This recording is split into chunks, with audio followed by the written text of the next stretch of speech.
Swayam Prabha. Digital India. Educated India.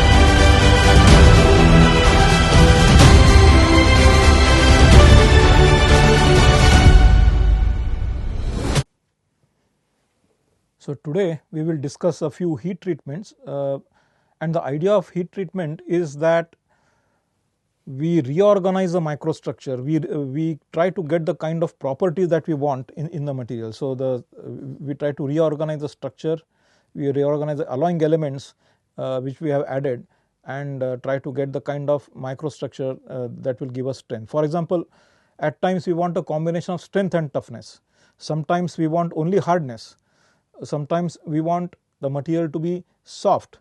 So, it depends on what we want, and so the material is the same, alloying elements are the same, the chemical composition is the same, but we want the material to behave in a different way at different times depending on our objective. For example, if I am to deform the material into its shape, then I would like it to be soft.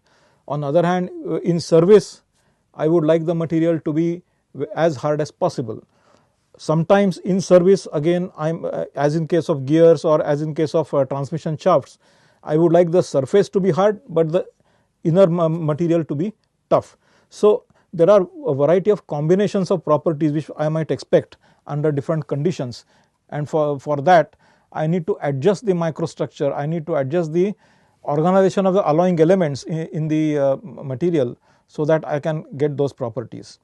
We have seen that there are different types of solid solution. You have a solvent atom which occupies the same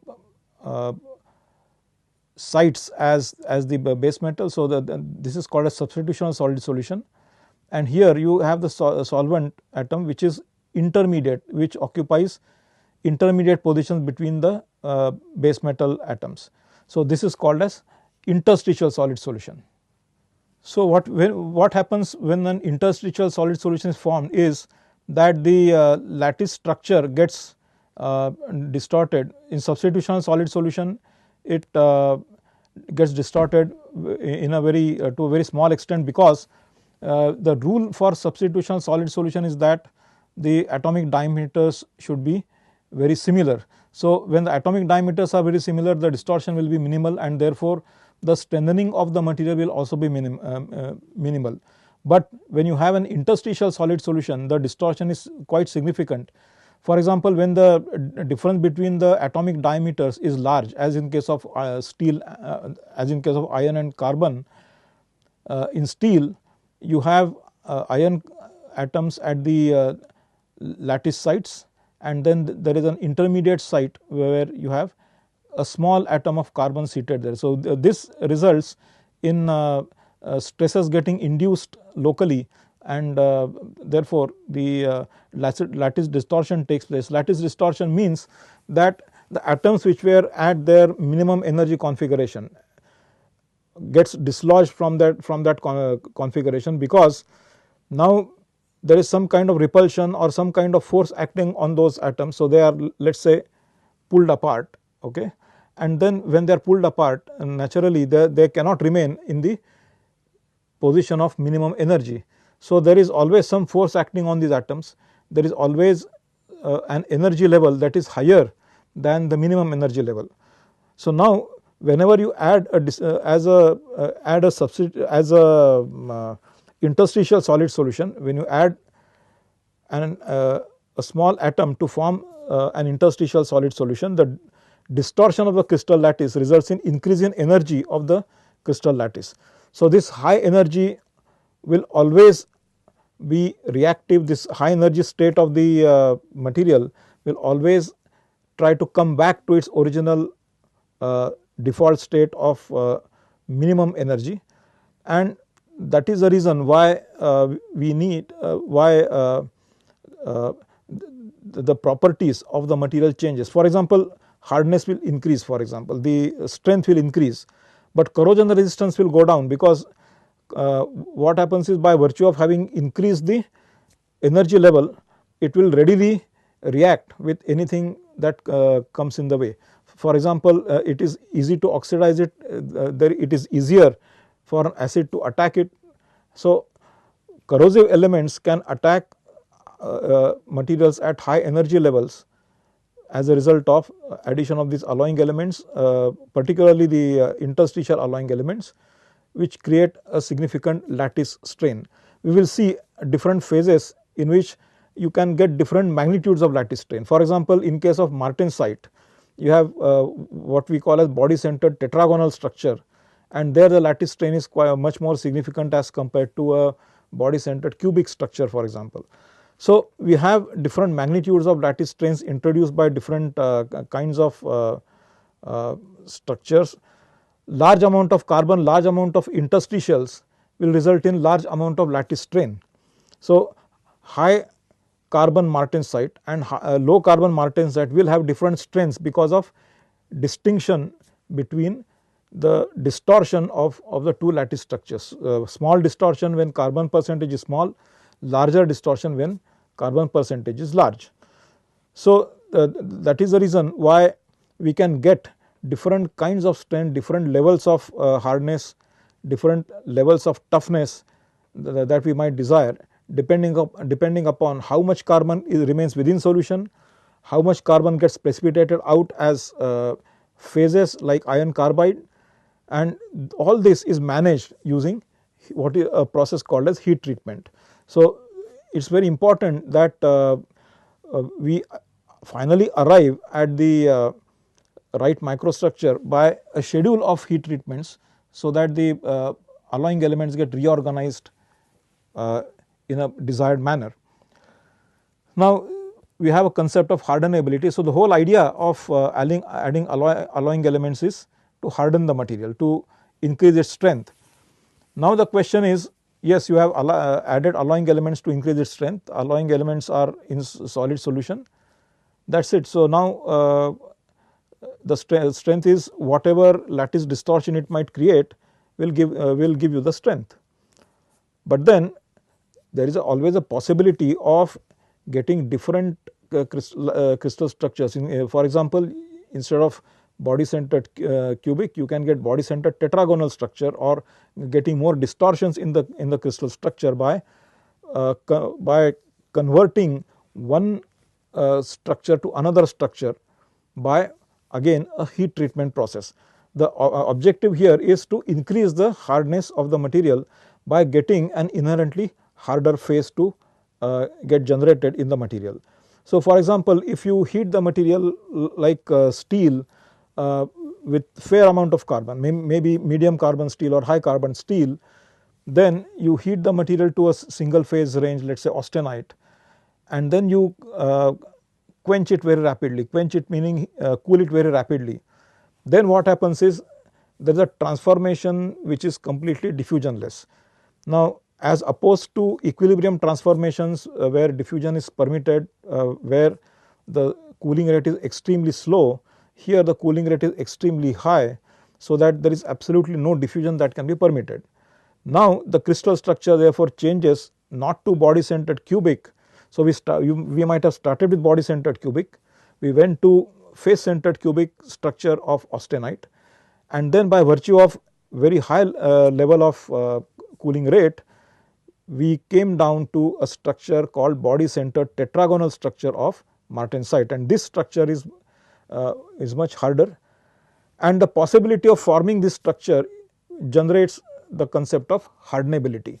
So, hardenability relies on the fact on the ability of the material to generate this body centered tetragonal structure with larger distortion, greater hardness, smaller distortion, smaller hardness. So, there is a hardenability test. So, what it means is that supposing you have quenched the sample, let us say you heated it to austenite temperature, you solutionized it basically, and then you quenched it. Now, during quenching, every point sees a different cooling rate. For example, the surface will see the highest cooling rate. As you go to the interior, the cooling rate will differ. So, naturally at the center, the cooling rate is going to be the slowest. Now, the question that arises is, with whatever cooling rate you get across the cross section, is it enough to get complete hardening of the section? Meaning, is it enough to form martensite over the entire cross section? Now, this question can be answered by a test which is similar to a Jomini end quench test, which is shown over here, where you have a Jomini end specimen which is like a bolt here. So, this is where it is supported, and it is heated to the austenitizing temperature. So, it is all austenite now, and then water at a certain temperature, say room temperature, is sprayed. So, water at some 25 degrees centigrade is sprayed at one end. So, now this water will result in cooling at this end, and then there will be different cooling rates seen as we go upwards, right. So, the cooling rate will be maximum over here, and then it will diminish as we go away from this interface, and it will be much smaller here as compared to what it is here. So, now the question here is, what is the depth or what is the depth of this specimen up to which you can get martensite. Okay. For example, let us say that martensite manifests itself with an increase in hardness. So, the increase in hardness has resulted in so much distance. So, let us say the increase in hardness is only up to here. So, what it means is that if you were to take a shaft, let us say of diameter double of this height, okay. So, double of this distance, then you have excellent possibility of hardening it throughout the cross section. What it means is the entire cross section of the shaft of diameter corresponding to twice this distance. Why twice this distance? Because now when you quench it, you have the entire cylindrical surface subjected to rapid cooling. So, as a result you will get a through hardening over the entire cross section. Now, this through hardening will mean that the entire shaft has turned into martensite. So, this is a useful piece of information, because when you design heat treatments, when you design the chemical composition of the material, both go hand in hand, and they should be tied up with the objective you want to achieve. So, if my objective is indeed to get the entire shaft to identical degree of hardness, then yes, it is fine, the entire cross section must become martensite. But now I want toughness at the center, meaning I do not want it the entire cross section to be hard. So, I want the material to be soft at the center, so that the toughness is better, and I want the surface up to a certain depth to be hard. So, in that case what I have to do is, the shaft has to be bigger than this distance. So, twice this distance. So, supposing I take a shaft which has got a diameter of twice this distance, right. Then what I will get is that the top surface of this size of this distance will be purely martensite. The interior up to the center, because now this is my distance up to the center, from surface to the center is this distance, right. So, my center is here, surface is there, right, surface is here, center is here. So, up to this point I have got martensite up to this layer. So, from here to there I have martensite, and from then onwards, from here to the center of the shaft, I do not have martensite, I have something else. Something else means it could be either ferrite, perlite, or that type of microstructure where the material is much softer than the presence of martensite. So, I generate a martensite on the surface, I generate a tough core resulting in a good combination of hard surface and a tough core. So, that is the idea of determining hardenability. So, if I want a shaft that is that needs a certain depth of hardening, then the chemical composition of the shaft can be decided based on how well my objective is going to be achieved by the percentage of carbon that I add to the material. So, for instance, I have a certain percentage of carbon in the material, and then I test it using the end quench test. Now, here we are presupposing that the material has enough carbon so that it can get transformed to body centered tetragonal structure. If you take mild steel or some very low carbon steel, then it is not going to be hardenable, the hardness is not going to change. Why? Because the structure is not going to change by any means, the structure is not going to become martensite. Let us say even if it becomes martensite, the distortion in the martensite is going to be extremely small, too small to be of any use, because it will not result in any increase in the hardness, noticeable increase in the hardness. So, distortion of the crystal lattice structure, distortion of the body centered tetragonal structure is very important, and the high carbon body centered tetragonal structure is something that will give much higher hardness. A low carbon body centered tetragonal structure will be as good as body centered cubic structure. So, that is the difference it makes in terms of structure and the corresponding hardness. So, if you look at this, you have hardenability limits. So, hardness increases on this way and the distance increases that way, and so there is a band depending upon the quenching medium, etc. So, you get different quenching rates or different cooling rates depending on the medium into which you have quenched the material. For instance, you have heated the material to a certain temperature that lies in the austenite range. So, and you have the workpiece of a certain mass. So, it has got some heat content mCp delta T. Now, this heat is to be taken away by a certain quantity of quenchant which has got properties of mass of quenchant mq plus mq into Cpq, that is specific heat of Q, okay, and delta Tq. Now, one rule has to be kept in mind, that the quenchant should not get heated to a significant degree, otherwise what will happen is the effectiveness of quenching will be progressively lost. For example, first sample is quenched, it raises the temperature of the quenchant by a few degrees.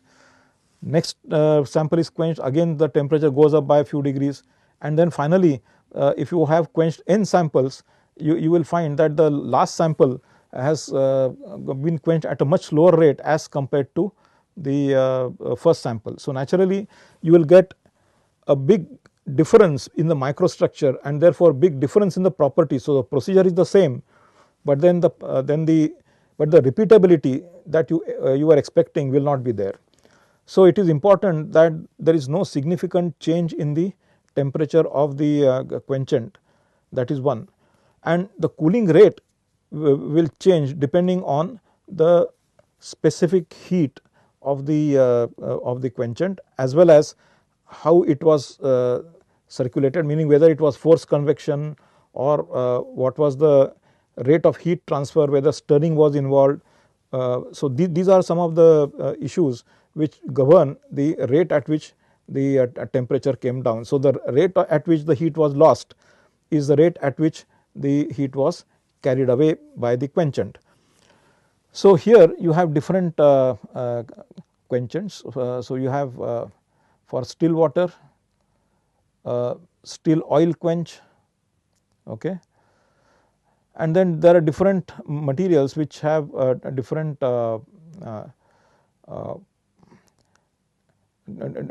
different chemical compositions, and therefore the corresponding hardness, I mean you can achieve different degree of hardness with the same quenchant, okay, using different chemical compositions, okay. So, what it means is that if you have the let us say material at 700 degrees centigrade, okay, so then you can get different degrees of hardness by quenching it in different quenching media. So if you take 0.25% carbon, 1.45% manganese, 0.4% carbon, etc.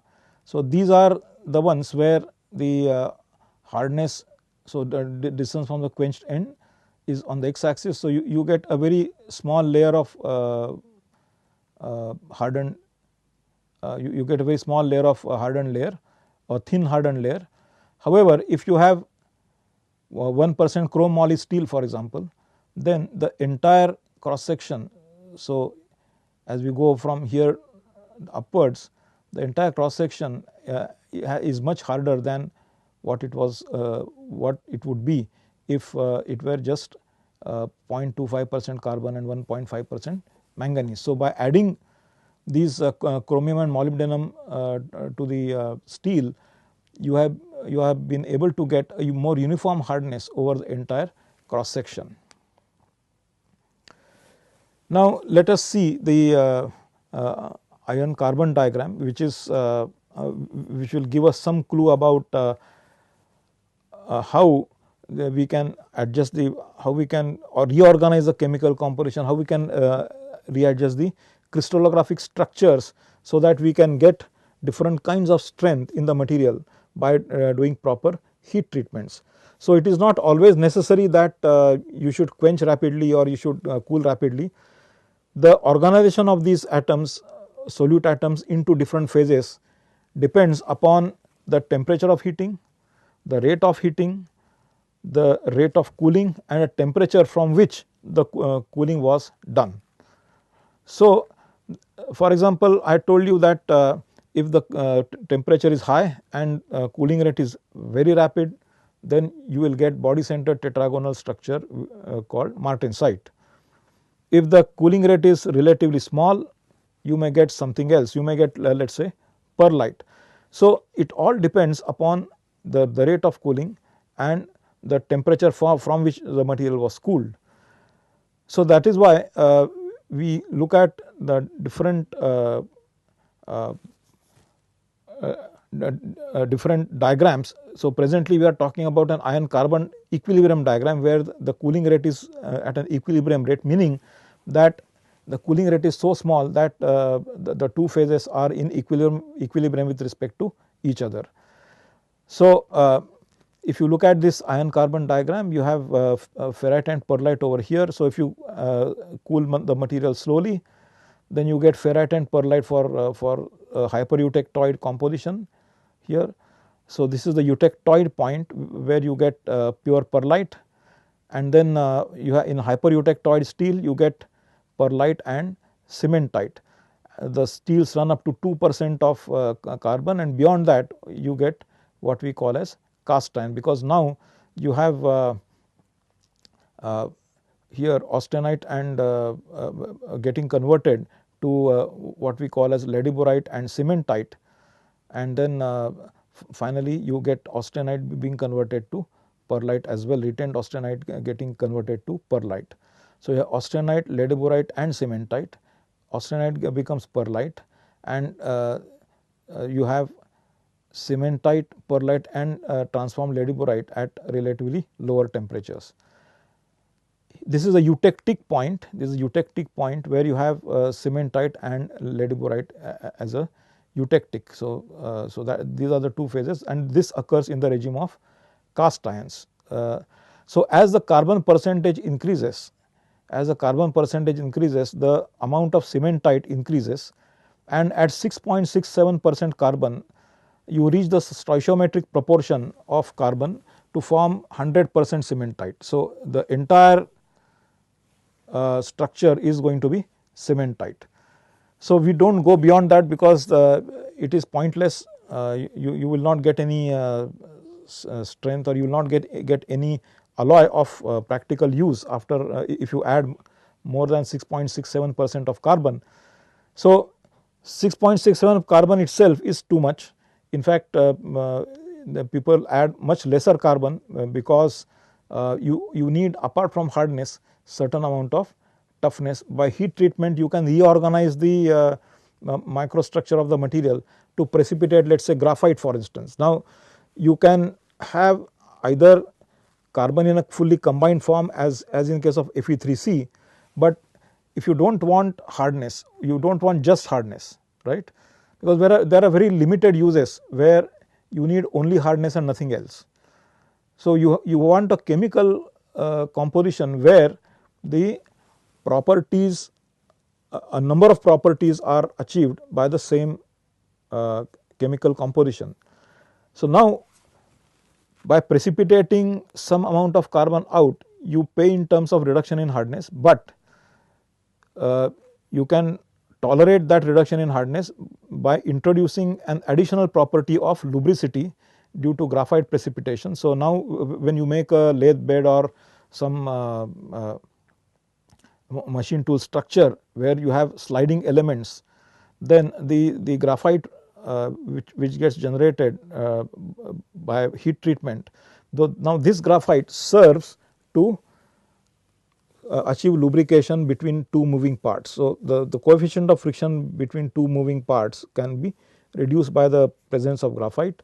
Second thing is vibration damping.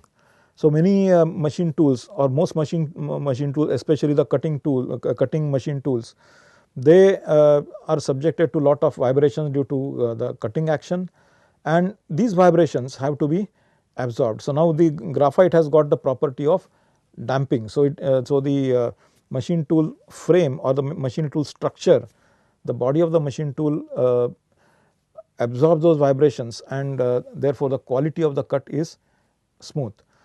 So basically we have now reorganized carbon from a combined form to a precipitated form, namely graphite. So that in cast iron, for example, you have plenty of carbon present, you have some of it in combined form so that you get sufficient hardness, you need wear resistance, so you have it in sufficient percentage, plus you want lubricity, you want the damping property. So now a number of properties have been achieved by reducing some amount of carbon, taking away some amount of carbon from cementite, and precipitating graphite out of the cementite. So essentially this is the idea of reorganizing the alloying elements using heat treatments. So here I am just showing you the iron carbon diagram so that we will be clear as to what to expect, especially in case of steels. Now you have hypoeutectoid steels, you get pearlite and ferrite, whereas in hypereutectoid steels you will get pearlite and cementite, because carbon is available in very large quantity, enough to form cementite and pearlite. So ferrite is absent, right. Ferrite is present to the extent of being a part of pearlite. Okay. So this is another view of iron carbon diagram, which gives many more phases. Here you have some this is a peritectic point where you have the different phases like delta phase. So this is a delta solid solution. So there are these phases have been indicated again as before. Now during primary crystallization, so for example this is the liquidus line, okay, this is a liquidus line, and then this is the solidus here. Now you have liquid alloy just crystallizing. So now the temperature remains constant during crystallization, and then it keeps dropping, okay, and then here you have again the solidus line. So the temperature remains constant. So as the temperature keeps dropping, you have a number of crystals getting formed, and then here you have so here the entire latent heat is being given away, and so you have temperature progressively dropping, and then here the temperature remains constant. So here also temperature remains constant. So during these transformations, let us say you have you move along 2 to 3, then you have this kind of transformation taking place. So, at 3 you have one single temperature, at which solidification takes place. At all other locations, the solidification takes place at in the range of temperature. So, if you look at this, the solidification is taking place over a range of temperatures. So, you have along 2, this is the liquidus and this is the solidus. So, you have the temperature dropping, and then here solidification is complete. So, latent heat is completely given away, temperature remains constant, and then it comes down. Here at 4, again it is solidifying over a range of temperatures. So, the temperature keeps falling. Now, one thing that is to be noted is that whenever there are crystals produced, so now here is a mushy zone where there are few crystals which are present, solid, and there is some liquid present as well. Now, the latent heat of solidification is given out by the as the material solidifies, and so that latent heat is taken by the liquid. So, now here therefore, the temperature continues to keep dropping over here, but here the temperature remains constant because now the solidification is going to completion. So, that temperature remains constant, and then it now once it has become completely solid, then you have this temperature dropping further. So, now solid to solid, so the same phase is present here, namely the solid phase, and then the temperature keeps dropping, and then the microstructural changes associated with the temperature drop will result. So, for example, at this temperature you have a large amount of austenite that is possible, but then as the temperature drops, you would get austenite plus ledeborite formation taking place. So, the phases which will get generated during this temperature drop after solidification has taken place will result in different phases in a solid condition. But by the time it gets solidified from liquidus to solidus over a range of temperatures, the temperature will keep dropping, but then the temperature will locally or momentarily rise because the latent heat of solidification. So, some of the latent heat is given away by the crystallizing material, and so that local temperature can rise as a result of this solidification. So, here again you see that the shape of this curve is this way instead of being linear, straight linear. So, now if you look at transformation in equilibrium transformation in steels, again you have the austenite, again it is a solid phase, and then over a period of over a certain temperature range, austenite gets converted to ferrite plus pearlite. So, what it means is that at any given temperature you have a mixture of austenite and ferrite, austenite and ferrite. At hypereutectoid compositions you have austenite and cementite. Now, this austenite continues to get transformed to pearlite. So, you have some cementite that is generated prior to this eutectoid temperature being reached, and so you have some cementite. So, pro-eutectoid cementite, and then you have pearlite. So, in case of hypereutectoid steel you have this kind of temperature changes in the temperature and the corresponding microstructure. Now, when we try to homogenize the material, when we have been saying that for various reasons during solidification the temperature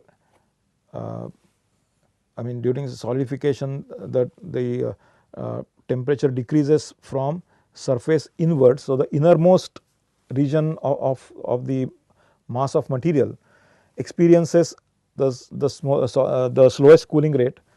The fastest cooling rate is at the periphery. So, now the organization of these alloying elements also keeps on changing from as we move from surface to the interior. And so, there is a gradient of chemical composition that is present. There is a gradient of phases that are present. So, if you heat the material too fast, for example, if you heat the material too fast, then you will not give enough time for diffusion to take place. On the other hand, if you heat the material slowly, then you will get plenty of time for diffusion to take place, and therefore, you can get much better homogenization. So, you have these curves where you have temperature versus time for homogenization to take place. So, now you have this curve where you different combinations of temperature and time denotes the beginning of homogenization. The second curve over here is about the homogenization getting completed. So, you have a range of temperatures and times over which the process of homogenization is completed. So, the only driving force for homogenization is the diffusion. So, diffusion at lower temperatures is very slow, and therefore, homogenization will be extremely slow at these low temperatures. At high temperatures, as you heat it very rapidly, the time required for homogenization to get completed will be extremely small, because the driving force for diffusion is that much higher. The higher is the temperature, higher is the driving force for diffusion.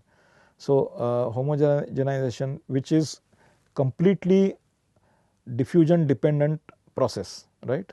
The rate of homogenization is completely diffusion dependent. So, that will happen when the heating rate is relatively large. Now, normally what happens is, if you purely rely on this and have a very large heating rate and the cross section is very big, then there is a different risk. Let us say when you heat it heat the surface very rapidly and the thermal conductivity is relatively low, as is the case with many alloy steels, then you have thermal expansion at the surface, the thermal expansion at the surface taking place. The interior or the center of the material has not yet got the kind of heat which the surface has got, because the heating rate is very high at the surface. The surface becomes hot very rapidly, the interior does not get hot as fast, and then when the heat reaches the interior, by the time the heat reaches the interior, the surface has started cooling and started shrinking. The interior gets the heat and starts expanding. So, now you have a unfavorable combination of heating of the interior resulting in expansion of the interior and cooling of the exterior resulting in shrinkage of the exterior. So, that results in significant amount of tensile stresses getting generated on the surface, resulting in possible failure of the material.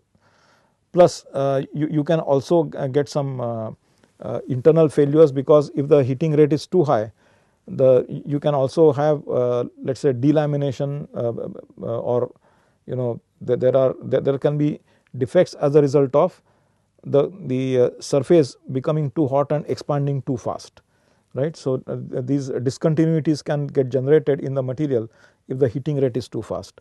So, at an intermediate heating rate where it is fast enough to cause diffusion, but then slow enough so that the temperature across the entire cross section is allowed to become homogeneous and without introducing any mechanical stresses, right. So, if the heating is too rapid, you introduce mechanical stresses. If the heating is too slow, the stresses are not introduced, but then the driving force for diffusion is too poor. So, both in 1 and 3 the times taken, in 3 the time taken will be longer, in 1 the mechanical stresses will be generated. So, there is an intermediate rate of heating at which you have a very optimal rate of heating for homogenization. How does homogenization take place? Let us say you have cementite. So, these are the cementite regions and the rest is ferrite. Okay. Now, this ferrite and cementite, when they are heated, they diffuse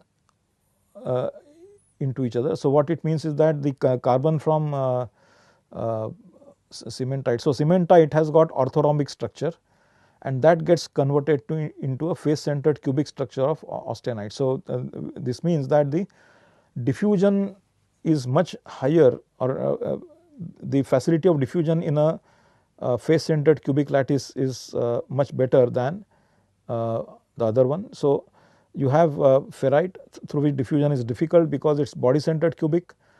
Now, you have transformation of the the carbon tends to diffuse out and then you have austenite formation at here in the vicinity of cementite. So, you have ferrite and carbon plus cementite together getting transformed to one single phase called austenite. So, this way austenite keeps growing and then the entire perlite gets transformed to austenite. So, you have single phase. So, this is how you have what is called as solutionizing. So, the cementite gets fully dissolved in the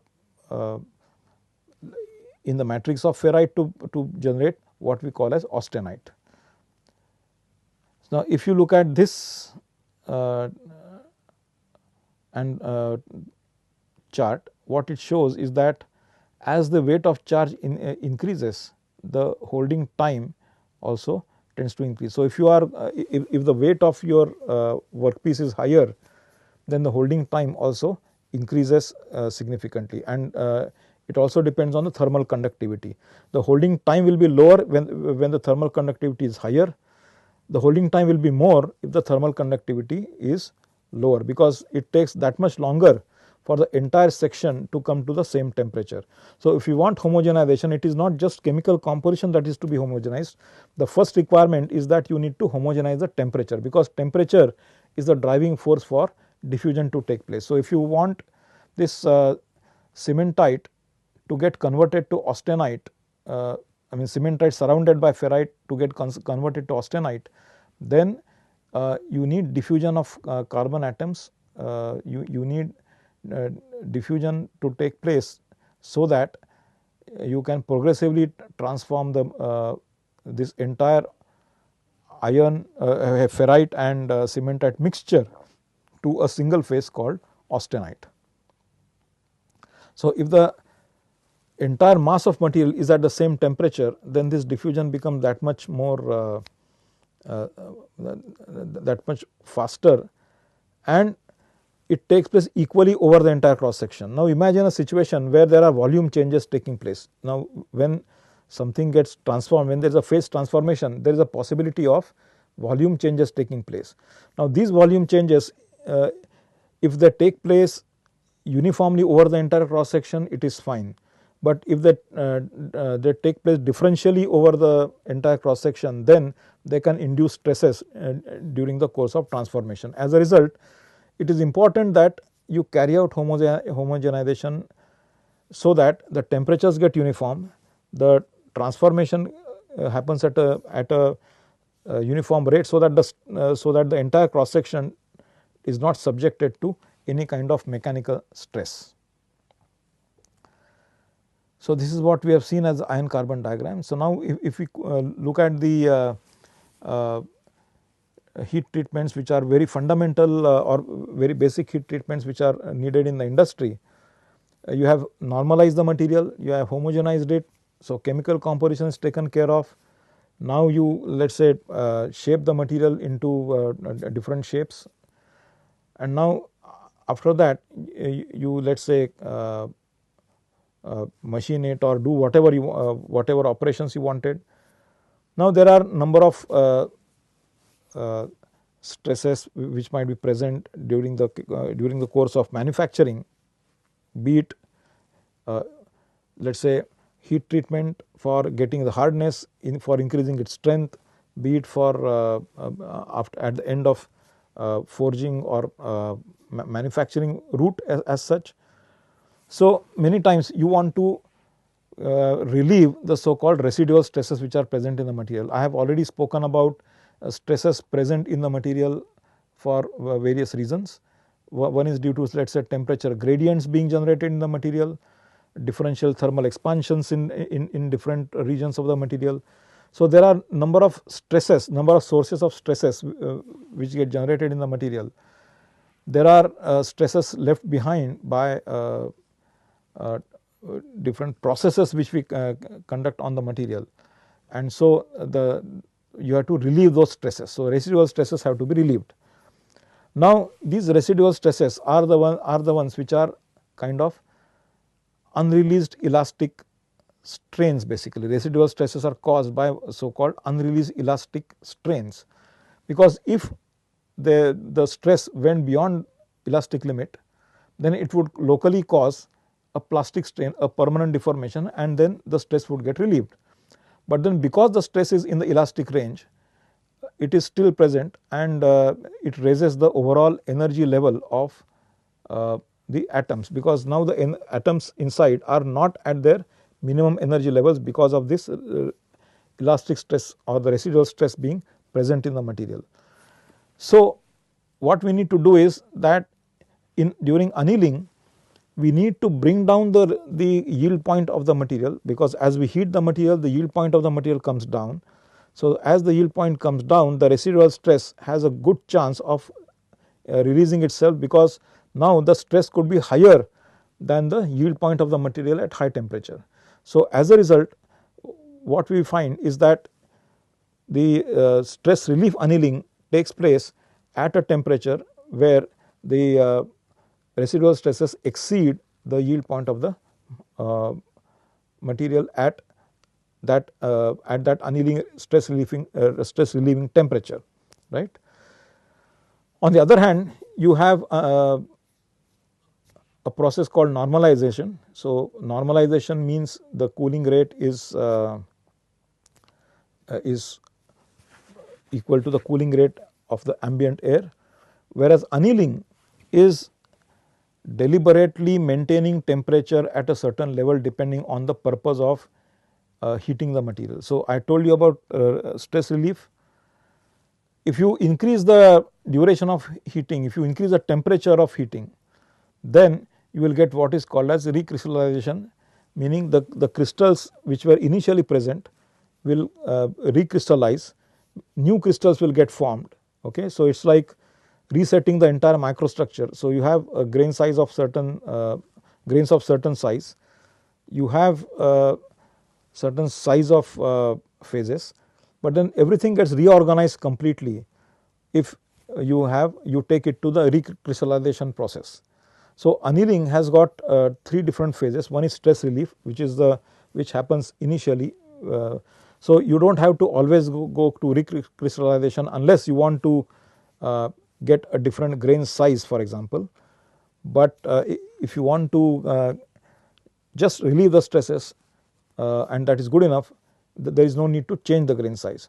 But in many applications, you want refinement of the grain size. For example, in case of many materials, during hot rolling or during hot processing, the temperature of the material is relatively high, and due to that the grains tend to coarsen, and you want at the end of the day a very fine grain size for different reasons. You want good toughness, you want good low temperature capabilities. So, a number of properties which you can get by a fine grain size. The yield strength can be very high based on the Hall-Petch relationship. So, now if you want to refine the grain size, then you would deliberately like to recrystallize the material. So, from the coarse grain size, you would like to refine the grain size by going to recrystallization annealing. So, now how do you do that? Now, you introduce a very high dislocation density, because merely increasing the temperature is not going to be enough. You need to increase the dislocation density. So, the first step will be, of course, stress relieving will take place, but then in the second step, where the dislocation density is sufficiently large, there you will find that there are large number of nuclei for grains to form, new grains to form, new grains to recrystallize.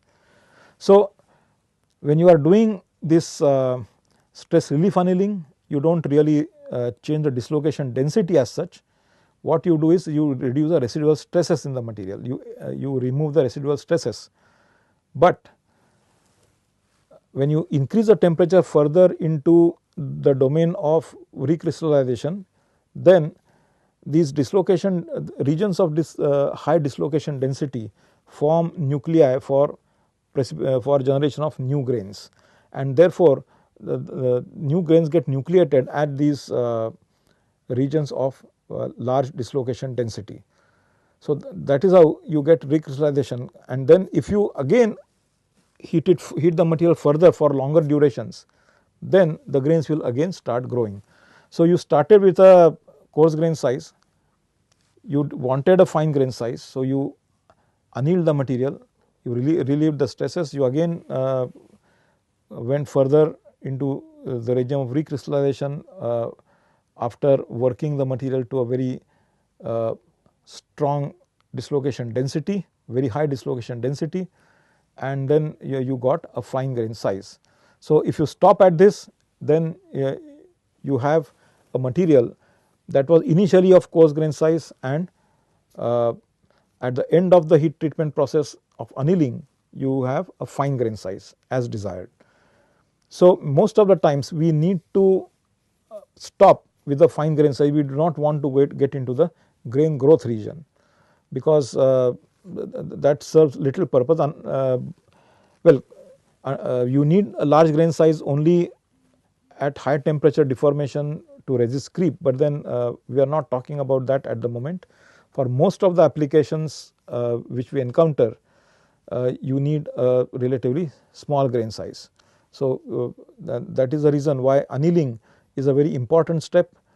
It serves two purposes. It serves the purpose of stress relief, it serves the purpose of reducing the grain size. Whereas normalizing is just about leaving the material in the open. So, the cooling rate in normalization is much higher than in annealing. So, annealing is something which is a much slower cooling rate. If at all we cool it, we of course will have to cool it, but cool the material, but then it is done at a very slow rate. So, it is cooled in a furnace. So, it is furnace cooling. Normalizing, you take the material out and keep it in the air, and that is air cooling, which happens at a much higher rate as compared to the annealing process, and that is why you get a much greater hardness in case of normalized steel. So, commercial iron particularly, similarly for low carbon steel, medium carbon steel and high carbon steel, and also tool steel. So, if you anneal the material, you see that the hardness is relatively modest, and in normalized material you leave it in the air, cool it at a more rapid rate, you have greater amount of martensite, due to which you get a greater increase in the hardness. Now, carbon content matters. So, you have commercial iron where carbon content is practically 0. So, you get practically little or no hardening between annealing and normalized. There is a minor difference, 80 to 100 versus 90 to 100. So, you have commercial iron hardening very little. So, the hardenability of commercial iron can be said to be extremely poor.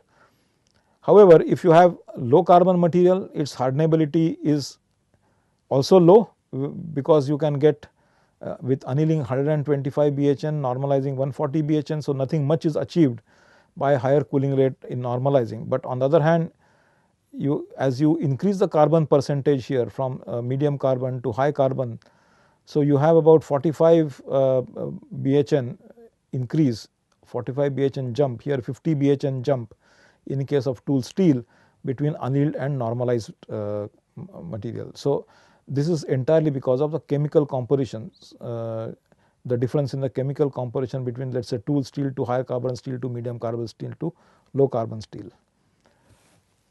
So, what happens when we do normalizing or we do different heat treatments at different cooling rates is that, let us say you have austenite over here. Now, in one case you cool it very rapidly, in another case you cool it very slowly, as in case of equilibrium cooling, extremely slow cooling rate. At some other case you cool it at an intermediate cooling rate like shown over here. So, you get different kinds of phases, you get different kinds of phases. Now, the entire structure will not see the same cooling rate. So, if you have generated a certain amount of cooling rate on the surface, there will be a correspondingly diminishing cooling rate that is seen by the interior. So, depending on a cross section of the structure, for example, if you have a turbine shaft which is few meters in diameter, for instance, the center of the turbine shaft is far away from the periphery, and therefore, the cooling rate at the periphery and the cooling rate at the center are going to be drastically different, and therefore, you might get a cooling rate of this type on the surface and maybe of this type or of that type at the center. So, you are bound to have different microstructures and therefore, corresponding different properties that you will develop in different regions. So, the center will be softer because of this transformation. You are not getting any hard phase due to a lower cooling rate. At the surface you will get a hard phase. Now, let us see this curve. This is a temperature time transformation TTT cooling curve. So, what it shows is that you have a certain cooling rate temperature changing with time and the corresponding transformation taking place. So, let us say your cooling rate nowhere is able to touch this curve, you have missed this, then you will not get any of these the phases which are indicated in this, because this curve here represents the temperature and time combinations at which the let us say ferrite cementite transformation starts taking place, and this is the second curve where the transformation gets completed. So, you have different temperature time combinations at which these you have different degrees of transformation taking place in the material. So, for example, if you take this, then you will have a mixture of austenite, ferrite and cementite. That is because the entire austenite would not have transformed, because now you have the transformation has started here, it has not finished, it has the transformation not completed. So, some austenite is left behind and partly transformed ferrite and cementite will be a part of the microstructure. You take this, now this cooling rate is slow enough as to have a transformation start over here and go to completion over here. So, you have certain time, and so your temperature decreases up to a certain level, but then over a greater period of time, due to which you have this transformation going towards completion. Whereas here the transformation has not been allowed to go to completion. Here the transformation has not even started. So, this transformation has not started. So, what you will get finally here is the martensite. So, if you are unable to transform austenite to iron and or ferrite and cementite, then you will get what is called as diffusionless transformation of austenite to martensite. Why? Now, when the cooling rate is slow enough, it gives enough time for the material to diffuse and therefore get transformed. I told you that when we transform ferrite plus cementite into austenite while heating, there is a lot of diffusion taking place, due to which the transformation takes place. Similarly, when cooling, if you allow diffusion, then only you will get from austenite, ferrite and pearlite, or ferrite and cementite. So, entire austenite will be able to transform to ferrite and cementite, or to ferrite and pearlite, depending on the carbon percentage. if the cooling rate is small enough. So, here as you see the cooling rate is small enough, so the transformation could be completed, but at times the transformation is not even allowed to start. So, the time is not enough, the temperature drops so rapidly that the driving force for diffusion is just not there. So, then how does diffusion take place? It does not take place. So, that is why you get a diffusionless transformation from austenite to martensite. So, austenite is face centered cubic, it directly transforms to body centered tetragonal. So, now in a certain range you have martensite plus austenite. So, this is called as retained austenite.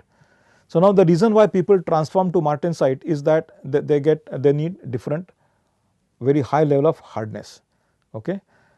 And that is why the martensite is deliberately formed. You have a complete transformation to martensite. So, retained austenite will reduce the hardness, meaning it will be at a much lower hardness as compared to martensite.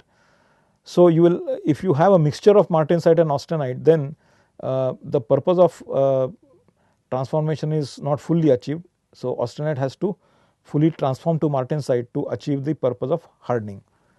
Now, if you have these cooling rates where the diffusion is permitted, but there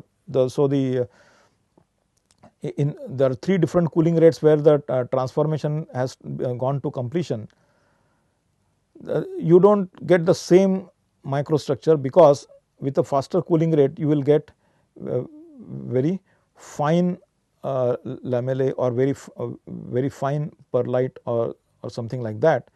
Whereas, as the cooling rate diminishes, the cooling rate is smaller and smaller, you will get more thicker perlite, because that is because you have more time for diffusion, right. You have more time for diffusion, you are holding the material to a higher temperature, at a higher temperature for a longer period of time. So, diffusion is that much more, and that is why the thickness of the lamellae is much higher. So, you have sorbite type of perlite at a much faster cooling rate, where you have relatively fine perlite, lamellae are very fine, the diffusion distance is small because the temperature is dropping fast, and the time for of holding is also not as much as this particular cooling rate. So, with a generous cooling rate you have a very small hardness. When generous cooling rate means lowest cooling rate, generous cooling rate means it is generous enough to permit diffusion, and there is no hurry as such. So, you get perlite of very low hardness, whereas if you same perlite, if you cool at a rapid rate, will give you a sorbite type perlite, meaning thinner lamellae of perlite, giving a much higher hardness. It is almost more than double the hardness of granular perlite. So, again the mechanical property of the same perlite can be different depending on the rate at which you are cooling. So, we will discuss further the implications of cooling rate, hardenability in the next class. Thank you very much.